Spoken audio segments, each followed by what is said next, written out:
19 जनवरी 1990 की वो रात शायद हम पूरी जिंदगी न भूल पाएं, जब कश्मीर में एक ही आवाज सुनाई दे रही थी, कश्मीर पंडितों कश्मीर से भाग जाओ। जिस कश्मीर को भारत का स्वर्ग कहा जाता था, वही स्वर्ग उस समय सभी को नर्क से भी बदतर लगने लगा था।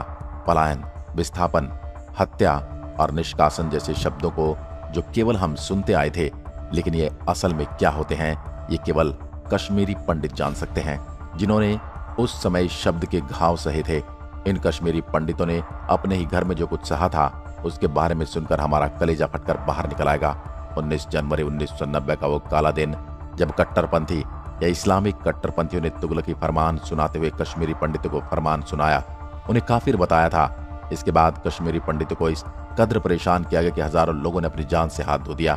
सबसे पहले कश्मीरी पंडितों के शिक्षण संस्थानों को नष्ट किया गया, उनकी दुकानें लूट ली गई, मंदिर, धर्मशाला और आश्रम को तबाह कर दिया गया।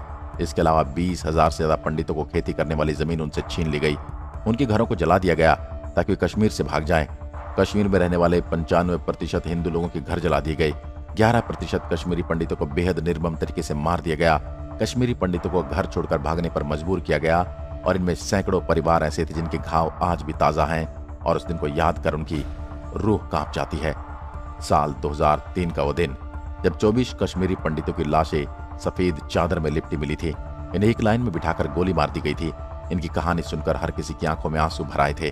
जब जम्मू कश्मीर में पुलवामा जिले के नादिमर गांव में रहने वाले 24 लोगों को आतंकवादी समूह के लश्करी आतंकवादियों ने मौत के घाट उतार दिया था। मरने वाले लोगों में 11 पुरुष, 11 महिलाएं और 2 छोटे बच्चे भी शामिल थे।